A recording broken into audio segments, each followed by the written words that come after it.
Bumabadya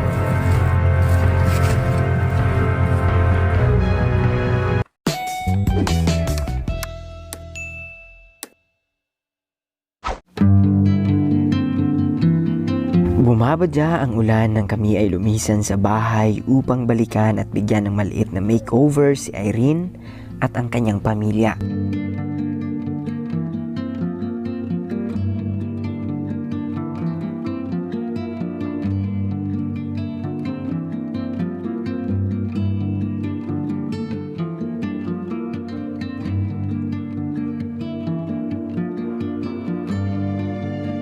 Medyo okay pa naman ang panahon mga bay, ngunit sa kalagitnaan ng aming biyahe ay sinalubong kami ng napakalakas na ulan. Kaya napilitan kaming mag-improvise na lamang upang hindi gaanong mabasa ng ulan. Buti na lang mga kababayan at meron kaming dalang ilang pirasong cellophane na nagsilbi naming kapote at pananggala sa ulan.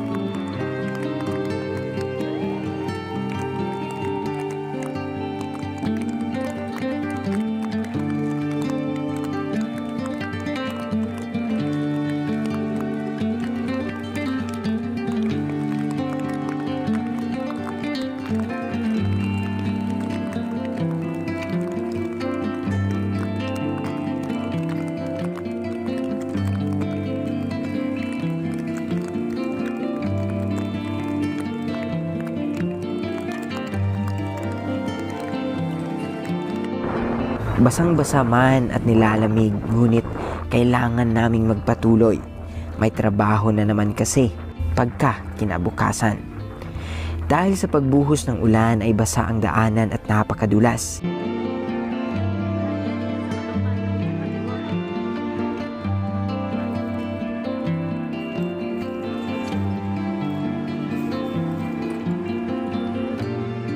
Kaya hindi na napigilan at tuluyan ng matumba ang motorsiklo ng aming kasama dahil na din siguro mga bay sa bigat na dala nito.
Good afternoon mga kababayan, magandang hapon sa inyong lahat.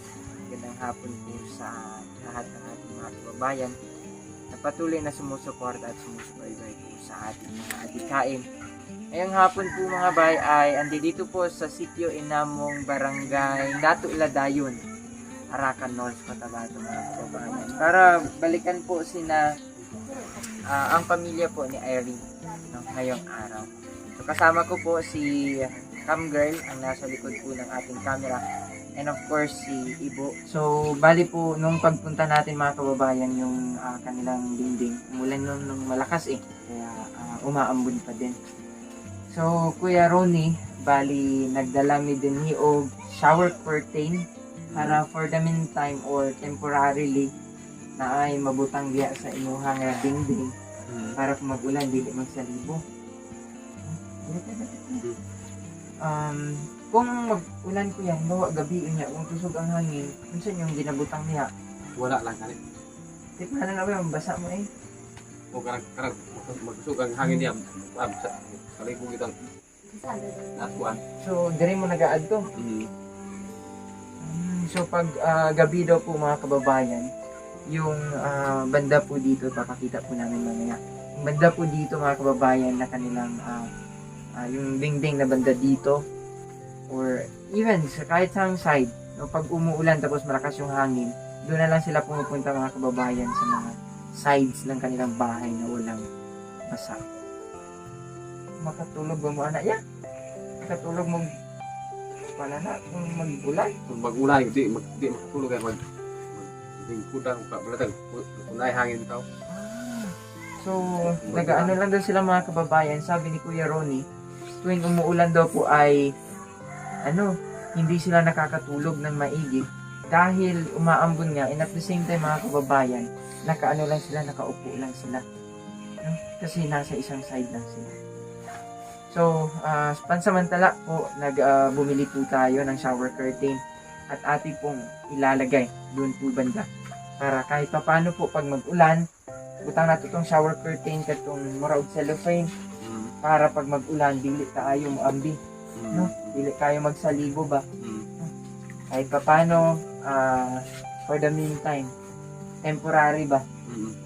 Samtang papangitaan mo panahon pwede mo mapangitaan pag dingding. Layo ang dingding nga ingani. Layo Dito stamo nama ko yung stamo. malayo. Malayo.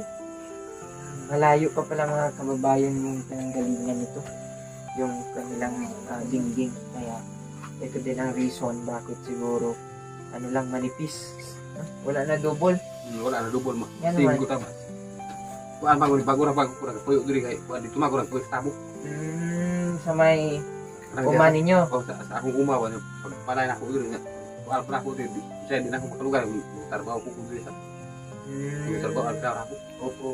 So, isa ka rason mga kababayan na hindi daw po nag-double ang side nitong dingding dahil nagtatrabaho din siya sa ibang mga sakahan para kahit pa para may pangsustento dun sa kanyang pamilya. So, isa ka balay dito sa uma?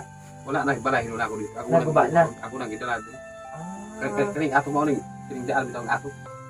So, kung napapansin niyo po mga kababayan, itong bubong daw na ito, itong lumang bubong mga kababayan, ito po yung galing doon sa isa nilang bahay, doon sa kanilang sakahan. So giniba po nila yon at dito po sila nagpatayo sa loteng ito. So dahil sa hirap ng buhay mga kababayan, kaya tiis-tiis na lang daw po nila. So, may dala po tayo dito mga kababayan na shower curtain. At ilalagay po natin doon mamaya. So, ibutang natin ni dito niya. No? Kay para paghawa na mo, at least kahit pa paano nabutang na. So, kini atong ibutang dito kuya. Para dili mo maambunan. Di kayo maambunan pag mag-ulan. Dili mo masalibuhan ba pag mag-ulan, no? So, mga gamit din rin, ay mga sanina. Kinapansin din natin mga kababayan na medyo gamay lang yung gamit diya sa sulod, no? Mahihiya man yung kuha ako. Si Irene. So paano yun? Pinsang nagalab ba kung maulaw siya? Pero sige, ako nang isang ginasugo niya. Maglabaman siya, pero saya karang kuha ng uban ba mo. Kasi na lang panglabag sa importante lang natay mga gamit, malimpyo. gamit ay sanina, no? Nagdala din po kami mga kababayan ng mga gamit dito, isang eco bag ng gamit, no? Galing po ito mga kababayan, parts po ito doon sa pinadala ni Ma'am Sarah in Cervario, Sullivan, Vancouver, Canada. Kasi nagpapadala po sila ng balikbayan boxes ng mga kababayan na may laman po na clothing and iba po mga gamit. No? So, ipamimigay po natin sa kanila ito ngayon mga kababayan. Di ka na yung Canada. Galing pong Canada.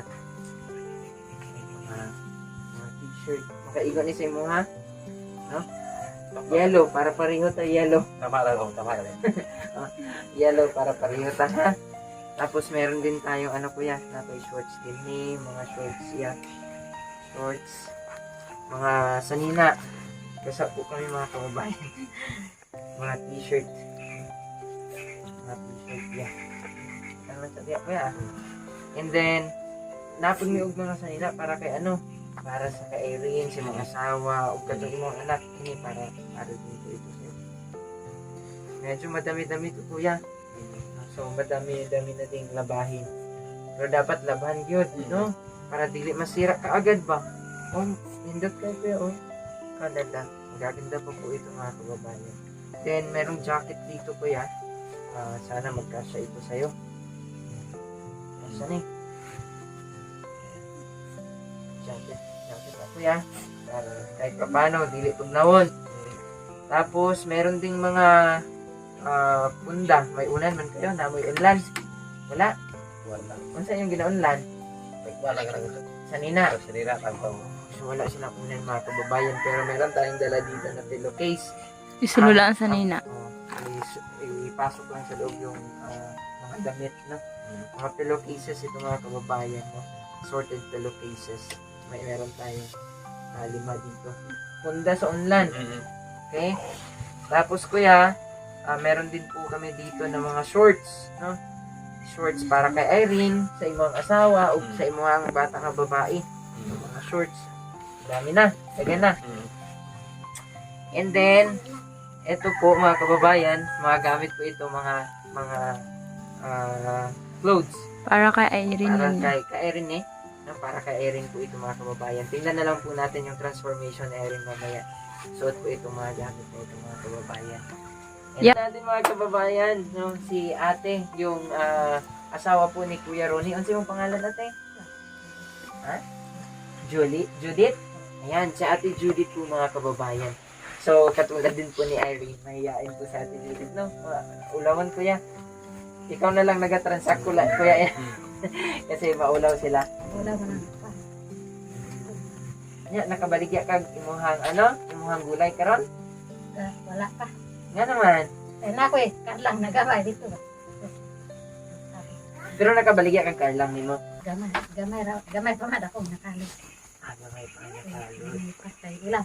Pila imong income karon ni adlaw? Mga raman kanang 100 na siguro. 100 na. Nabenta ka. Ikaw kuya nakatrabaho ka karon ni adlaw? Wala pa ako nagtrabaho. Bukas pa. Ipatuloy natin mga kababayan. Meron din po tayo dito. Meron tayong kanina ito May. Ganda. Abangan din po mga kababayan yung transformation ni ate, no? Kasi nagmana, no? Nag-complement yung beauty ni kuya at beauty ni ate, no? Kay Erin nag-complement, no? So abangan natin yung transformation ni ate Judith, no? Sige, ayan ate Judith. Yan. Tapos eto para sa mga bata. Ng mga pambata po ito mga kababayan. And at the same time, eto para dun sa isang anak ninyo. Para dun kay Grace. Amia Grace. No, para ni kay Amia Grace, ha? Wala siguro. No? Sige. Okay, so kana sa tanan gikan ni kay Ma'am Sarah. Sa gikan sa Canada, gipadala niya diri para naatay magamit, ha? Salamat. Lipay ka, lipay. Ha? Dili lagi ka magtanaw sa ako. Dili lagi ka magtanaw sa ako, te. Yun, maganda po yung mama ni Ginoo kay di ba? Mula ang Ginoo kay mga tubaw man ang Ginoo. Kanang di ulaw ba. Oo. Kana, pinsan akong anak, mulaw na siya. Hindi siya manggabas. Ayan po. Si Kuya, ang mong gusto ingon sa naghatag, Kuya? Kaya ako lang, salamat lang sa kuwan. Salamat lang sa inyong nga kuwan. Murag, akong kalipay ba sa bilang sa inyo. Wow. Napakalaki daw po yung kasiyahan ni Kuya dahil po sa mga ibinigay sa kanila ngayon. No? Na konting kasiyahan para sa kanila mga kababayan. Ito shower curtain. Ito, unsa ni siya? Sweet na para sa mga bata. Biscuit. Dili na ni para sa bata, para po sa tigulang. Ha? Saya po na, para sa tigulang. No? Yan, biscuits po mga kababayan. May dala din po tayong bigas dito. Yun, thank you. May dala tayong bigas para dili. Para dili na nagutom. Angkol, na. Yan. Tapos, meron din tayong konting groceries. Grocery atong abrihan. Sige, para mabalaan ninyo itong circular ani. Kainom pa ba gatas sa mga bata, te? Ayun, pwede, makasil po yung ginom. Pwede. Mag-inom ko. Oo, pwede. Muinog pa. Tanglas ba? Pero nag-inom pa gatas sa mga bata. Unsa lang ginainom, gatas o kape? Kuwan naman ako ginagamit karang sa sinabitaw gatas karang sa. Wala lang 3 in 1. So yung iniinom po ng mga bata pala mga kababayan, makita din naman dun sa kanilang katawan kasi 3 in 1 na instant coffee, yung kape na 3 in 1. So mas mabuti ko yan na ang ipainom sa ilang gatas kasi mas kailangan pa nila. No, kasi pag 3 in 1, caffeine, no? May caffeine pa siya kuya which is dili siya maayo para sa lawas sa bata. Gatas lang usa. Nga, wala tayong dalang gatas mga kababayan, so magpapabili na lang tayo sa kanila. So, natay groceries din Meron tayong mga noodles. Natay tinapay din ni Kuya, no? Tapos coffee, no? And Milo. Tapos napunta din og ano man Yan. Corn beef. So, pwede niya siyang igisahon. Naunon, pangtudan, ha? Tapos na yung mga beef loaf dito, ate. May mga beef loaf tayo dito. And meron din po tayong asukal dito, ha? Natin mga asukal din, ha? So, eto po mga kababayan ay galing po sa ating butihing sponsor na si Ma'am Anonymous C of Hong Kong. So, gikan ni siya nagpadala sa 1,000 pesos. Ibinili po namin ng bigas yung 1,000 pesos ni Ma'am. Tapos etong tinapay at saka etong konting groceries mga kababayan ay galing po doon sa inyong tulong po sa atin, no, sa Facebook na mga stars. Ano konting sahod po natin mga kababayan, pinagkukuhanan po natin ng ating mga pantulong doon sa ating mga kababayan. Napaka-limited lang po ng ating mga resources kaya minsan hindi na din tayo nakakapag-reach out. Pero hindi naman yun magiging hadlang mga kababayan. So help us pray po na maipagpatuloy namin yung ministry na nasimulan namin. Dahil kasama po namin kayo mga kababayan. Party po kayo mga kababayan doon sa ministry na ating ginagawa. No? So kinisagi kan kay Ma'am Anonymous C. Or tawagan na nimo siya si Ma'am C. Ma'am C, no? Ang ako lang dako kay salamat nga diharay sa buha pero wa mi nang ambis nga ni ani dako na ko salamatan nga nanhatagan mi ang ani nga pakima diya lang ko Wala nimo gi-expect ya nga naay ingon ani. No, wala nimo Dahom. sa expect. Wala nimo ginadahom nga naingon ani. wala ko nagdaw mo na ani dako kong malipay nagsalamay ko na ani ang sistema sa kuan ko Nga natabangan. natabangan ako Ikaw te. Napaka na istorya te. Para doon. Ayun, so napaka saya daw po nila ni Kuya Ronnie mga kababayan at hindi nila akalain mga bayan na merong tutulong sa kanila ng ganito, no? So, ang tanan nga pasalamat Kuya o pasidungog sa Ginoo. oo Labaw sa tanan. Magpasalamat man ta Kuya sa mga naghatag ani pero labaw sa tanan, pasalamatan nato ang Ginoo sa iyahang paghikap sa kasing-kasing, no? Pag-touch niya sa heart ng mga taong nasa likod po nito. maraming salamat sa ating Panginoon Oo. na palagi Mm. na nag-comfort sa atin. Palaging Mm. gumagabay sa atin, kuya. Tama ka doon. Kasi pag wala ang So, Ginoo, Salamat, tama din. Salamat din sa inyo ha. Salamat din sa inyo nga kuan ng gikan sa inyo ha nga kanang sa karang sa Panginoon mga istima bitaw. lagi Mm. nakakagila, kuya. Mm. So, napaka-bless ko mga kababayan na nakilala din natin ang pamilyang ito. Dahil kahit pa, they are so grateful with the things, mga kababayan. With these things, they are so grateful. Hindi man po nasasabi ni Ate Judith kasi medyo mahihain po si Ate Judith, no? Mahihain po siya, hindi siya nakakapagsalita masyado. Si Kuya Ronnie po, medyo used po siya doon sa pagsasalita. Medyo nasanay ka, kuya, na sa pag-istorya, kuya, no? Mm. And, yun nga, mag-makeover tayo sa kanila ngayong hapon, mga kababayan. So, ito na po yung makeover natin in 3, 2, 1.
Kini nga pag-ampo ko ya is, kumbaga, mag-ampo ta sa Ginoo, pasalamatan natin.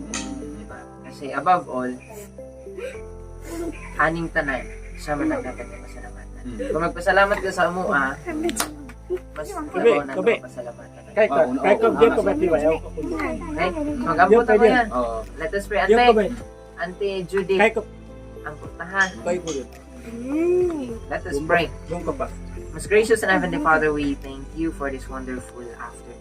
Thank you, Lord Jesus, for the lives of these beautiful people, Lord God. We thank you, Lord Jesus, for your majesty. And Lord, salamat Ginoong Diyos na ikaw kanunay kabantan nila. Salamat, Lord God, that you provided their needs, Lord God, through sa aming sponsor, Lord Jesus, Ma'am C. of Lord God. We thank you for her life, Lord Jesus, ngayong gigamit para, Lord God, nga makaabot ni ani nga please, Lord Jesus, ug mahatod ila ni Kuya Ronnie, ni Ate Judith, ang panalangin kay muhang anda para sa ila. Lord, salamat Ginoo bisan pa panalangini ang amo Ginoo nga ginahimo ang ministry nga amo ginahimo, Lord Jesus. And tanan nga glory, tanan nga dungog kayo, Lord God. Okay, ikaw man ang deserve na madawat natin, Lord God. Panalangini kini nga family, Lord. We are praying, Lord God, that you would bless this family, Lord Jesus, abundantly, Lord, and mightily, Father. Bring back all the glory to you, Lord, praises, honor, and adoration. Protect this family, O God. always in Jesus. Cover them in Jesus' name, in Jesus' name. Amen. Amen. Kuya, dagan kayo nga salamat.